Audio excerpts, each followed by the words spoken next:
خالی وضو کرنا بھی سارے گناہوں کو معاف کر دیتا ہے۔ تو ہم کوشش کریں اپنی وضو کو ہم پرفیکٹلی کریں۔ آئیے اس کے آگے بڑھتے ہیں۔ نواں وہ کام جسے کرنے سے ہمارے گناہ معاف ہو جاتے ہیں وہ ہے سورۃ الفاتحہ جب نماز میں پڑھی جاتی ہے تو اس کے بعد آمین کا کہنا۔ نبی اکرم صلی اللہ علیہ وسلم فرماتے، صحیح بخاری کی روایت آپ نے فرمایا، ابو ہریرہ رضی اللہ عنہ حدیث کے راوی آپ نے فرمایا، اللہ کے رسول صلی اللہ علیہ وسلم نے فرمایا جب امام آمین کہے تو تم بھی آمین کہو، کیونکہ جس کی آمین فرشتوں کی آمین سے مل جاتی ہے اس کے اگلے گناہ بخش دیے جائیں گے۔ ابن شہاب جو راوی روایت کرتے وہ کہتے ہیں کہ رسول اللہ صلی اللہ علیہ وسلم بھی آمین کہا کرتے تھے۔ دیکھیے حدیث کتنی واضح ہے۔ ابو ہریرہ رضی اللہ عنہ فرماتے ہیں اللہ کے رسول صلی اللہ علیہ وسلم نے فرمایا جب امام آمین کہے تو تم بھی آمین کہو۔ امام کو آمین کہنا چاہیے، اس لیے حدیث کہی امام آمین کہے تو تم بھی آمین کہو۔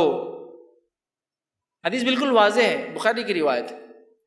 جب امام آمین کہے تو تم بھی آمین کہو، جب تمہاری آمین اور فرشتے بھی آسمان پہ آمین کہتے ہیں اس کے ساتھ اگر مل جائے تو تمہارے اگلے پورے گناہ معاف ہو جائیں گے، ہے نا۔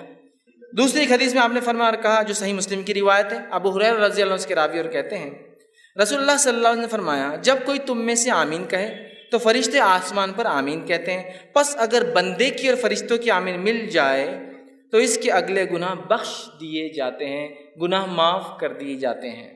کتنی اہم بات ہے نا۔ اب ہم میں سے بہت سارے لوگ آمین بولتے ہی نہیں، تعصب کی بنیاد پر، لا علمی کی بنیاد پر، جہالت کی بنیاد پر۔ یہ تو بات بہرحال ہو سکتی ہے، بہت سے لوگ اختلاف کرتے ہیں آمین تیز بولا جائے ہلو بولا جائے، لیکن جو آیت جو حدیث ہے بخاری کی واضح ہے جب امام آمین کہے تو تم بھی آمین کہو۔ اللہ امام کو کہنا چاہیے، اسی طرح اللہ کے رسول فرمایا جب امام کہے تو تم بھی کہو، ہے نا۔ اور اللہ کے رسول خود کہتے تھے، اس لیے صحابہ نے سنا، پیچھے کہتے تھے تبھی تو سنا نا۔ اب کچھ لوگ کہتے نہیں وہ ہلو سے کہنا چاہیے، ٹھیک ہے اس بات کو بھی اگر میں مان لوں، for the sake of argument بولتے ہیں نا، بحث کے تک ٹھیک ہے بات مان لیں کہ ہلو کہنا چاہیے، لیکن ہلو ہو یا تیز ہو کہنا تو ہے نا، لیکن ہلو ہے اور تیز ہو کہنا تو ہے نا۔ اب دیکھیے ہمارے پاس کیا ہو رہا ہے، غیر المغضوب علیہم ولا الضالین آمین انا اعطیناک الکوثر فصل۔ اب اس میں تیز اور ہلو آمین کہاں ہے؟ چلیے آپ کہہ رہے ہیں کہ نہیں ہلو کہنا، ٹھیک ہے ہلو بولیں گے، لیکن آپ نے تو رکا ہی نا، ایسی گاڑی لے گئی کہ وہ اسپیڈ بریکر سے بھی سیدھا چلے گئے۔ غیر المغضوب علیہم ولا الضالین، ٹھیک ہے آپ زور سے نہیں بولنا چاہتے لیکن بولنا تو ہے نا، دل میں بھی رکنا تو پڑے گا نا۔ بھاگ گئے آپ دوسری صورت کی طرف۔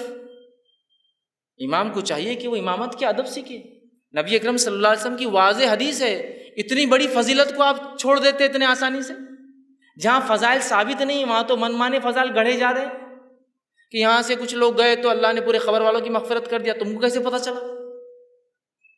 رسول اللہ صلی اللہ علیہ وسلم تو چلے گئے، وہی تو بند ہو گئی، آج کیسے پتا چلا کہ فلاں لوگ فلاں جگہ سے گزرے تو اللہ نے پورے مردوں کی والے مغفرت کر دی؟ تھا آپ کو کیسے پتا چلا؟ تو جو فضائل نہیں آپ بیان کرتے رہو، جو موجود ہے کہ تم آمین کہو جب امام آمین کہے، اس لیے کہ اگر تمہاری آمین فرشتوں کے آمین سے ملتی ہے تو تمہارے گناہ معاف ہوں گے۔